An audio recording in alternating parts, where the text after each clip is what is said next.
10 बज चुके हैं और अब पहला सौदा में बारी है 10 के दमदार ट्रेड की। अगले आधे घंटे के दौरान हमारे एक्सपर्ट्स के शानदार ट्रेडिंग आइडियाज आपके लिए लेकर आएंगे। मुनाफे के ट्रेड के लिए तैयार हो जाइए। MiteshThakkar.com के मितेश ठक्कर, मोतीलाल ओसवाल सिक्योरिटीज के चंदन तापड़िया हमारे साथ जुड़ेंगे और वागले साहब और शुभम यहाँ पर फिलहाल स्टूडियो में मौजूद हैं।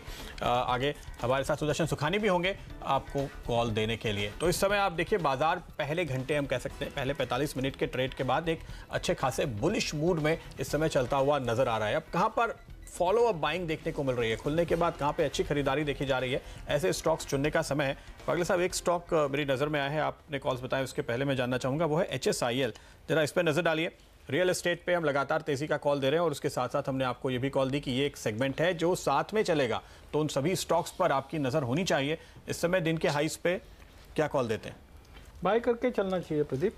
273 के पार जैसे ये निकलेगा, मेरा इमीडिएट शॉर्ट टर्म टारगेट 273 का होगा। उसके लिए आज का टारगेट उसके लिए मैं 261 का स्टॉप लॉस लूंगा। तो 1:2 का ट्रेड सेटअप बैठता है। पोजिशनली 273 के पार ये 310 तक जा सकता है और 4 से 5 दिनों में। ओके, 310 तक के लेवल यहाँ पर आते हुए नजर आ सकते हैं। शुभम, आपकी नज़र है क्या इस पे? प्रदीप, मेरा भी ऑलमोस्ट सिमिलर टारगेट है। 275 का लेवल मुझे लगता है कि हो सकता है आज ही ये देखने को मिल जाए। और स्टॉप लॉस मैं भी एग्री करूंगा कि 261 का स्टॉप लॉस यहाँ पे मेंटेन करें।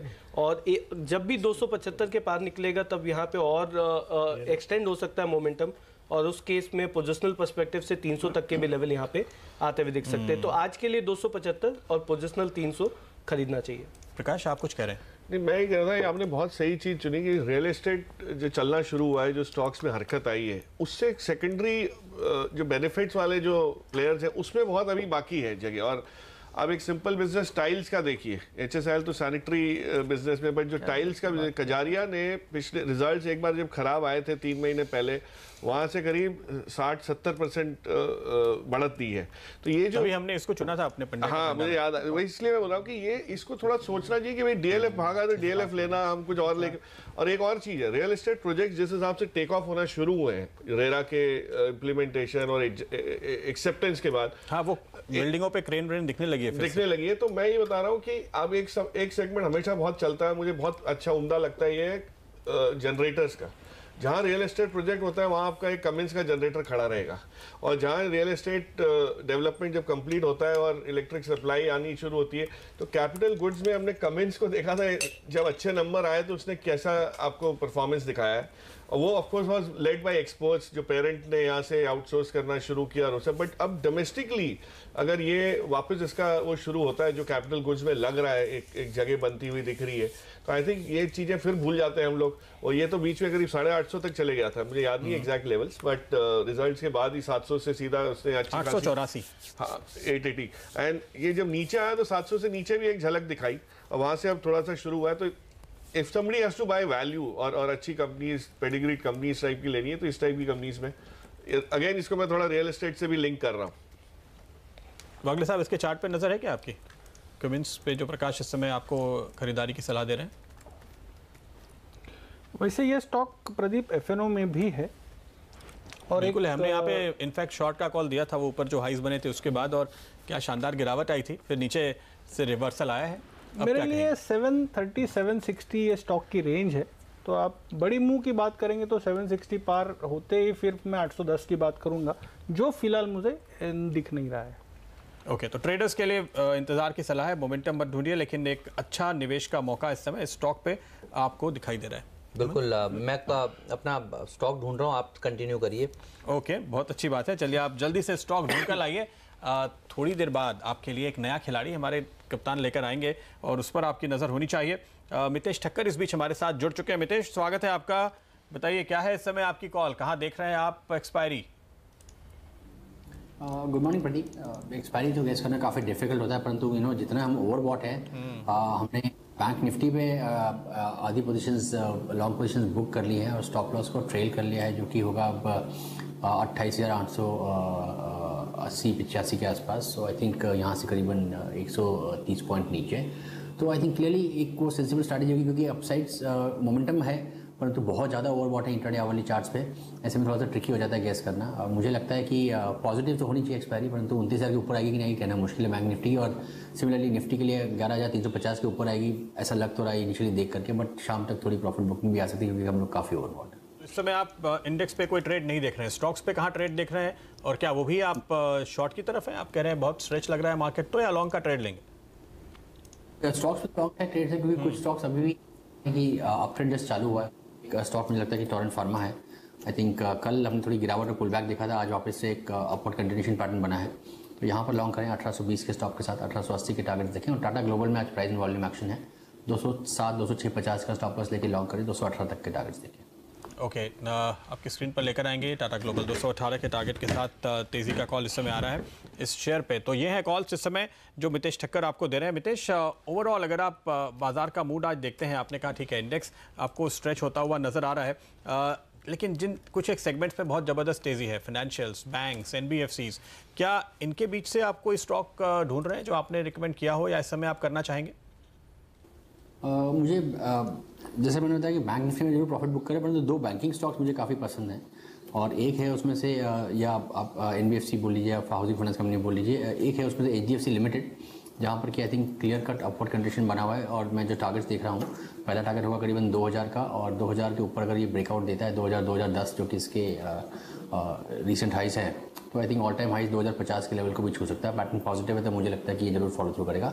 IDFC फर्स्ट कई दिनों से कंसोलिडेट कर रहा है और साइडवेज है पिछले 5-7 दिनों से, और मैं वेट कर रहा हूँ कि इंट्राडे पे अगर ये स्टॉक 51-51.5 के रेंज को निकालता है तो 54-55 की तरफ जो इसका मेरा मीडियम टर्म टारगेट है, आई थिंक उसकी तरफ तुरंत ही बढ़ना चालू करेगा। 51-50 के ऊपर निकलने पर IDFC फर्स्ट में आप खरीदारी करेंगे 54 से 55 रुपए के टारगेट के साथ, और HDFC बैंक में 2000-2010 के टारगेट फिलहाल आपको मितेश सुझा रहे हैं। चंदन तापड़िया हमारे साथ जुड़ते हुए। चंदन, बताइए इस बार एक्सपायरी के लिए किसी लेवल पर आप उंगली रखेंगे, क्या करेंगे आज, क्या है स्ट्रैटेजी, पैसा कैसे बनेगा आज के दिन एक्सपायरी में, ये बताइए। काफी टफ रहेगा आज का दिन, क्योंकि ओवरऑल मोमेंटम पॉजिटिव है, बट अब फॉलोअप नहीं आ रहा है, और पूरा का पूरा फाइट बैंक निफ्टी को 29,000 के ऊपर नहीं जाने के लिए रोकना है। तो एज ऑफ नाउ डेटा के हिसाब से लेवल आए तो 29,000 के आसपास बैंक निफ्टी का लेवल आ रहा है, और 11,368 के आसपास बैंक निफ्टी का लेवल आ रहा है। देखिए काफी दिनों के बाद में कहीं ना कहीं कॉल राइटिंग अब ऊपर के लेवल पे आ रहे हैं, उसकी वजह से मार्केट में थोड़ा सा पोज आ रहा है, बट अगेन मैं पूरा वीक का डेटा देखूं तो कहीं ना कहीं नीचे में वापस बाइंग इंटरेस्ट आने के नजर आएंगे। तो फिलहाल मैं थोड़ा सा वेट कर रहा हूँ, डिप आ जाए 11,333 स्पोर्ट के लेवल का वेट कर रहा हूँ, उन लेवल के आसपास लॉन्ग पोजीशन बनाने की सलाह रखूंगा, और उस कंडीशन में 11,280 का स्टॉप लॉस, 11,370-80 का बाउंस बैक। सो ओवरऑल एक रेंज बाउंड बायस जैसा ट्रेंड है वो काफी दिनों के बाद देखने को मिलेगा। सिमिलरली बैंक निफ्टी की बात करें, मेरा मानना है कि बैंक निफ्टी को कहीं ना कहीं HDFC bank, IndusInd bank, axis ये सब सपोर्ट करते हुए नजर आ जाएंगे, और बैंक निफ्टी 29,000 के ऊपर है, और कहीं ना कहीं 29,000 के कॉल राइटर्स थोड़े से हैवी हो रहे हैं। हालांकि ऊपर में थोड़ी सी स्ट्राइक शिफ्ट हो रही है, but as of now data यही बता रहा है कि 28,880 से लेके 29,050 के आसपास का शायद एक्सपायरी का दायरा इस बैंक निफ्टी में बनता हुआ नजर आए। तो गिरावट में लॉन्ग करेंगे 11,330 के आसपास के इंपॉर्टेंट सपोर्ट लेवल्स हैं, तो आप दिन के दौरान कोई कॉल वॉल लेने की जुगत में हो तो ये लेवल ध्यान में रखिए और इसके हिसाब से ट्रेड कीजिए। अच्छा, स्टॉक कहाँ पे ट्रेड आपको अभी क्लियर दिख रहा है? चंदन, ये बताइए किन शेयर पे पोजीशन बनाएंगे और किस तरफ? जी देखिए, बैंकिंग स्टॉक सेलेक्टिव काउंटर में हम पॉजिटिव है। पिछले लगातार कुछ दिनों से हम IndusInd bank, HDFC bank recommend कर रहे हैं, और अब हमारी नज़र यस बैंक पर रहेगी। देखिए यस बैंक 245 मेजर लेवल होता था, पिछली बार भी लगभग 25 जनवरी के आसपास इस लेवल को हाई बना के स्विंग स्पाइक हाई बनाया और वहां से सेलिंग देखा। उसके बाद 2-3 बार इस लेवल को निकालने का अटेम्प्ट किया, बट पिछले 2 दिनों से इस लेवल के ऊपर डिसाइसिवली होल्ड कर रहा है। 250 की कॉल में अनवाइंडिंग भी हो रही है, तो यस बैंक एक ट्रेड हो सकता है जहां 246 का स्टॉप लॉस लगा के 260-62 तक का मूवमेंट देखें। और दूसरा ट्रेड यहाँ पे समझ में आएगा मुथूट फाइनेंस में।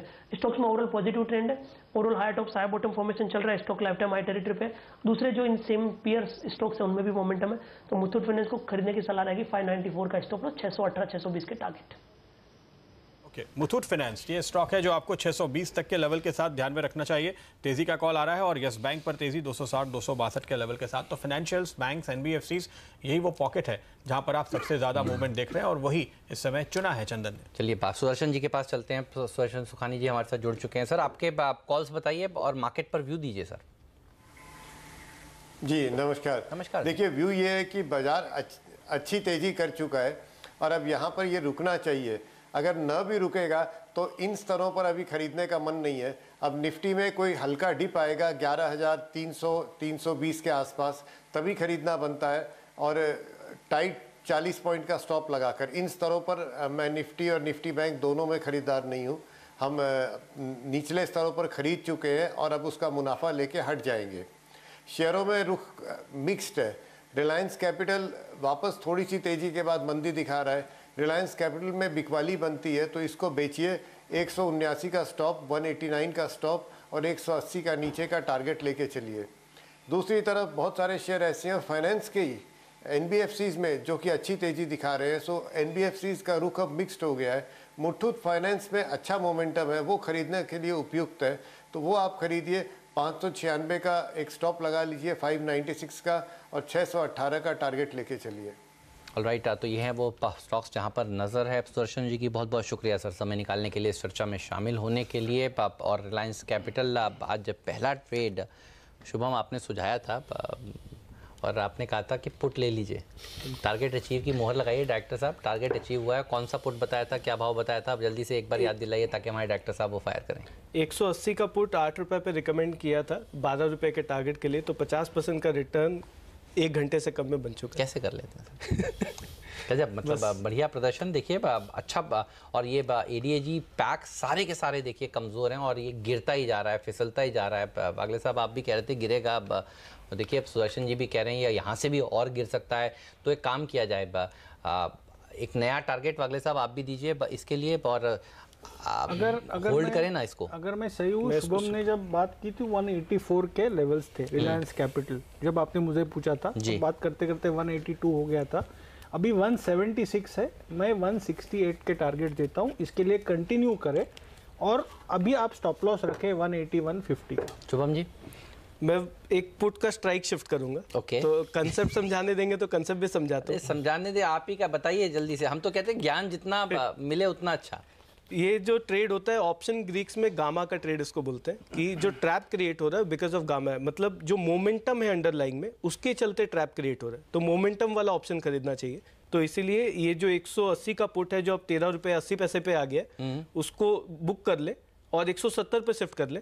170 का जो पुट ऑप्शन है वो अभी 9 रुपये 50 पैसे पे आपको वापस मिल जाएगा, और वहाँ पे अब हम स्टॉप लॉस रखेंगे 6 रुपये का, और अपसाइड में मुझे लगता है कि ये ऑप्शन फिर से 16 रुपये हो जाएगा। आज अगर तेजी न्यूज सर सब आपको याद करने वाले हैं। मतलब स्टॉक में तो फिलहाल देखिए मंदी हो ही रही है, बाजार में भले ही सुधार दिखे लेकिन ये नहीं, सुधार नहीं दिख रहा ना। मैं कह रहा हूँ इनका जो मूड है ना वो मार्केट पे भी नजर आ रहा है। आप देखिए मिड कैप इंडेक्स 16 पॉइंट ही नीचे ऊपर रह गया है और कभी भी लाल निशान में आने वाला है अब, और मार्केट भी देखिए ऊपर से नीचे आने वाला है। तो आज अगर मंदी हुई ना तो लोग आपको ढूंढेंगे। कुछ भेज दीजिएगा ढूंढने से अच्छा। नहीं, अच्छे कॉल के लिए आपको थैंक यू कहने के लिए ढूंढेंगे। आप क्या समझ रहे थे अगले साहब? नहीं, आज आपको सब श्रेय जाएगा। नहीं, मैं तो डेटा के पर्सपेक्टिव से यहाँ पे जा रहा हूँ। डेटा कॉन्फिडेंस नहीं दे रहा था, इसलिए मैं आज थोड़ा पॉज बटन दबा के यहाँ बैठा हूँ। ओके, चलिए बाप। और देखिए ADAG पैक फिसल रहा है। NCC जो कल भागा था आज गिर रहा है। DLF जो कल भागा था देखिए आज गिर रहा है। ICICI बैंक लाल निशान में आ गया है। और मेटल्स पैक में हमने मंदी की बात जो की थी, देखिए माफ कीजिएगा तेजी की बात की थी, वो भी अब देखिए टर्न हो रही है। तो दरअसल अब PSU बैंक्स ने गिरावट की शुरुआत कर दी है।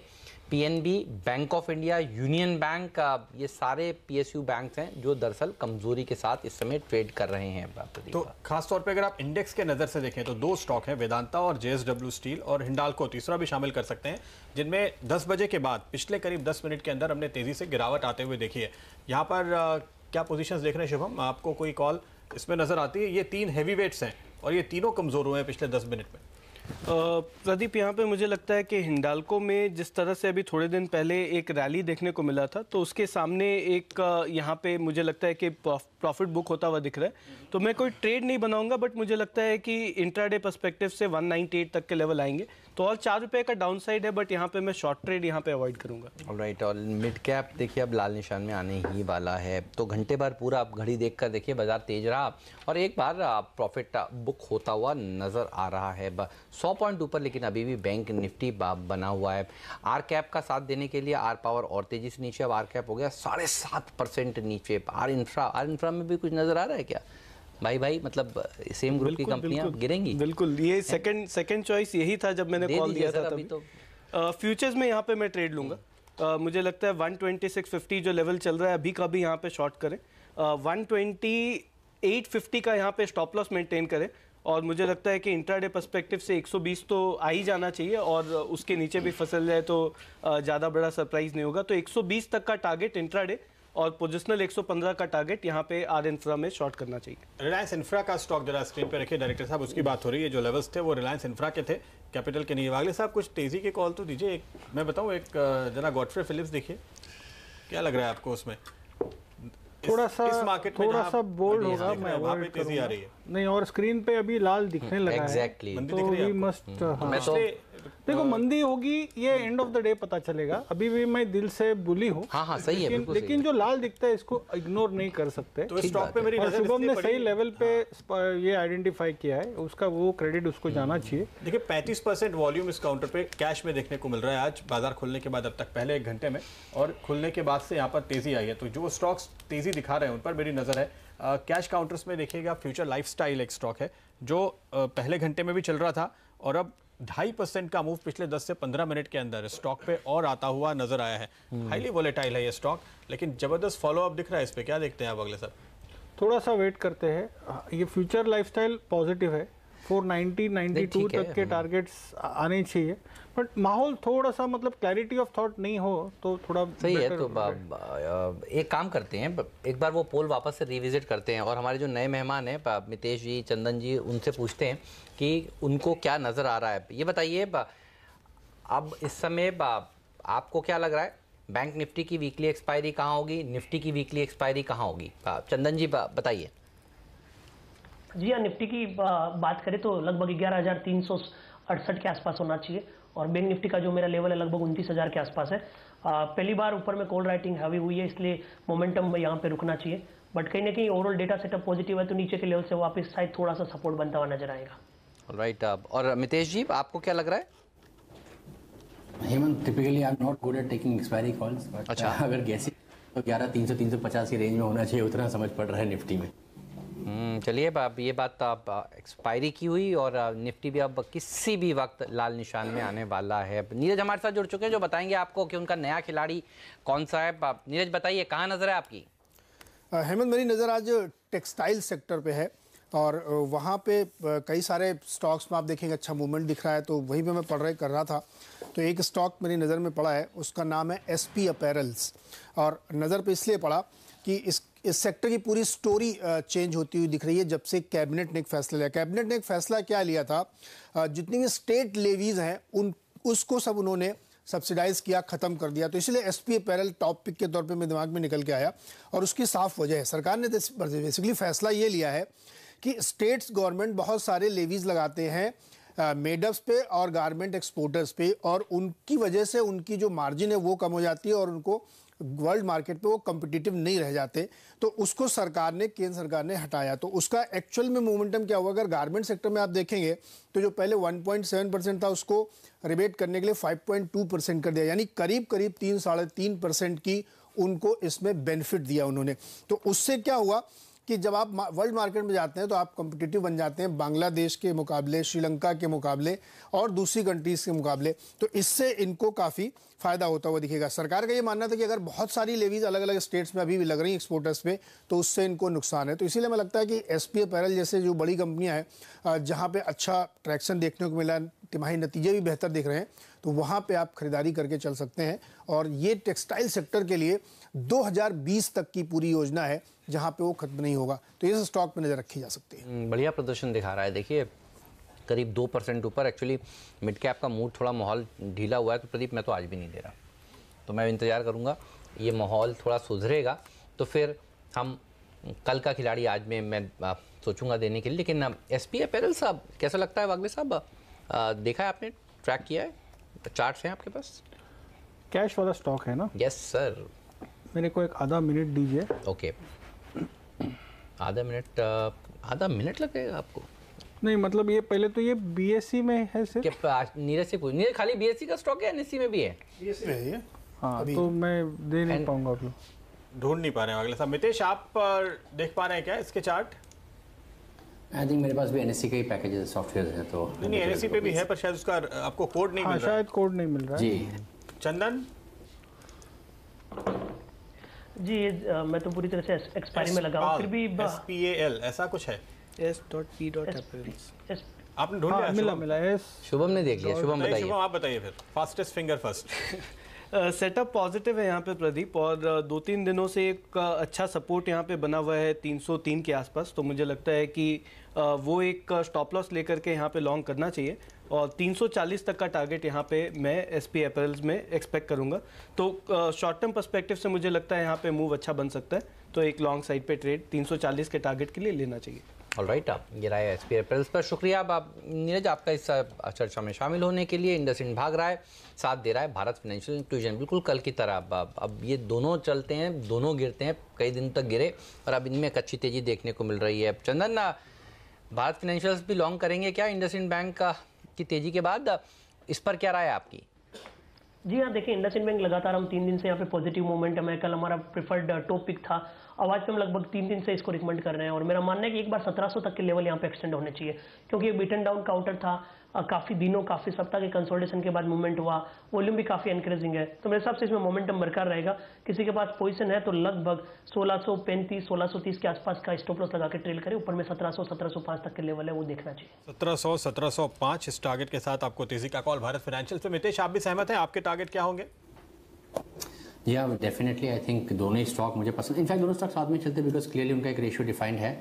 और मैंने कल भी आई थिंक इंडसइंड बैंक जब डिस्कस किया था तो इसके टारगेट सजेस्ट किए थे करीबन 1780 के आसपास के। मुझे लगता है कि वो स्टॉक जल्दी उस लेवल्स की तरफ बढ़ेगा। 3 दिन की रैली हुई है तो मे भी थोड़ा सा आज एक्सपायरी के साथ थोड़ा वॉलिटिलिटी मिले, परंतु ओवरऑल मुझे लगता है कि अप्रैल फर्स्ट वीक या मार्च लेट आई थिंक स्टॉक यहाँ से 100 रुपये से 120 रुपये ऊपर होगा। इंडसइंड बैंक के लिए आप कह रहे हैं 100 से 120 रुपए की तेजी देखने को मिलेगी। और भारत फाइनेंशियल्स पे मितेश, आपके क्या टारगेट होंगे?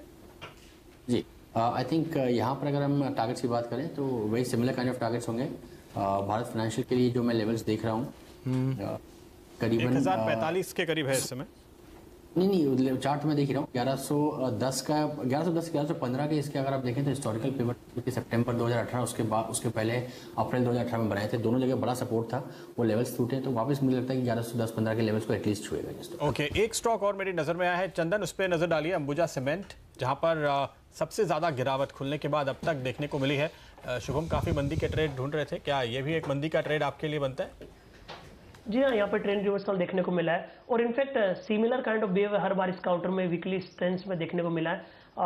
2 दिन पहले इसने डोजी रिवर्सल फॉर्मेशन बनाया था पिछले लगभग 4 वीक की तेजी के बाद, और अब फॉलोअप सेलिंग 2 दिन से आ रहा है। स्पेशली कल भी सेलिंग हुआ था जब एंटायर मार्केट चल रहा था, आज फॉलोअप सेलिंग है, तो यहाँ पे वीकनेस बनना चाहिए। और नीचे में लगभग 216, 215 तक के लेवल आ रहे हैं, तो यहाँ पे 232 के स्टॉप लॉस से 216, 215 तक के डाउन साइड के लिए ट्रेड किया जा सकता है, और यहाँ पे 220 का फुट की ट्रेड भी करके डाउन साइड को प्ले कर सकते हैं। ठीक बात है। तो अंबुजा सीमेंट भी देखिए कमजोर हो रहा है, पिछले कुछ दिनों में बहुत बढ़िया प्रदर्शन इसने दिखाया था। एक और ऐसा स्टॉक जिसने पिछले कुछ दिनों में एक अच्छी रैली दिखाई थी चंदन, और अब आपका व्यू जानना इंपॉर्टेंट है क्योंकि आपने सही समय पर तेजी की राय इसमें दी थी, वोल्टास। आज CLSA की रिपोर्ट का असर देखने को मिल रहा है, टॉप 5 F&O लूजर्स में भी ये शामिल हो चुका है। वोल्टास आज आप क्या करा रहे हैं, प्रॉफिट बुक, और क्या नया शॉर्ट भी करना चाहिए या बाय ऑन डिप्स की रणनीति है? जी हाँ, देखिए वोल्टास हमने जो मार्च का सितारा में ट्रेड दिया था 625, 630 के टारगेट के लिए, और एग्जिट 630 के हाई बने। ओवरऑल पॉजिटिव बायस है, मैं थोड़ा सा वेट करूंगा, ये लगभग 590, 585 के आसपास आए तो वापस लोगों की तरफ पोजीशन बनाऊंगा 630 के लिए। तो ओवरऑल ट्रेंड सेटअप पॉजिटिव है, काफी चल चुका है, इसलिए थोड़ा सा डिक्लाइन आया है। मैं 585, 590 के जोन के लिए तैयार रहूंगा। 555 का स्टॉप लॉस, 630, 640 के टारगेट। क्योंकि आप इसे क्लोजली ट्रैक करते हैं, मुझे याद आता है हर बार गर्मी के सीजन के पहले एक बार चल के करेक्ट होके फिर ये चलता है, क्या मैं सही कह रहा हूँ? क्योंकि मुझे याद है पिछली बार भी इस तरह का एक बार एक्शन देखने को मिला था चंदन। जी बिल्कुल सही कर रहे हो, हमने 10 साल का हीट मैप का डेटा देखा है, और पिछले 10 सालों में मार्च में 9 महीने वोल्टास पॉजिटिव रहा है, और 10 से लेके 20% तक इसमें बढ़त आती है, और सिमिलर काइंड ऑफ बिहेवियर आपके हेवेल्स में भी रहता है। तो वो थीम के हिसाब से वर्क कर रहा है। और कुछ और स्टॉक्स उस मोमेंटम की तरफ ध्यान रखूं तो उसमें M&M फाइनेंस भी है, एक्साइड भी है, HDFC लिमिटेड है, HDFC बैंक है। तभी आप देख रहे हो कितना बड़ा मोमेंटम HDFC बैंक जैसे हेवीवेट्स काउंटर में भी आ चुका है। ठीक बात है। अच्छा, एक और शेयर प्रदीप जो लगातार कमजोरी हो रहा है पिछले कई दिनों से, वो है जैन इरिगेशन। अब देखिए इस शेयर ने, अच्छा इतने सवाल आते हैं हमारे पास, इतने सवाल आते हैं जैन इरिगेशन में क्या करें, जैन इरिगेशन में क्या करें। मितेश जी, ये पिछले बजट में मुझे याद है 100 रुपये के आसपास गया था, मतलब इस बार से पहले वाला एक बार, उसके बाद से दिखाइए डॉक्टर साहब ये चार्ट जरा 6 महीने का, उसके बाद फिर 1 साल का, फिर अगर उससे लंबा वाला चार्ट हो तो वो दिखाइए। जैन इरिगेशन ये आपको लगता है कि और अंडर परफॉर्म करेगा या हो गई जितनी गिरावट होनी थी? देखिए, आई थिंक स्टॉक में गिरावट तो शायद रुक जाएगी, परंतु बड़ी तेजी के सीन जब होंगे जब ये स्टॉक इस वीक और पिछले वीक की दोनों के हाई 64 रुपये 50 पैसे के आसपास है, उसके ऊपर अगर ये चलता है तो वहाँ पर एक वीकली एवरेज है, उसको क्रॉस करता है 75 तक जा सकता है। ओके, लेकिन काफ़ी कमज़ोर स्टॉक, और यहाँ पर अगर आप देखें तो इस बाउंस के दौरान भी काफ़ी सारे मिड कैप स्टॉक्स ने कितनी रिकवरी दिखाई है। स्टॉक पिछले महीने के हाइस के ऊपर मुश्किल से गया और फिर से गिरता हुआ नजर आ रहा है, तो ये बड़ा अंडर परफॉर्मर है और यहाँ पर कमजोरी जारी रहने की पूरे संकेत हैं।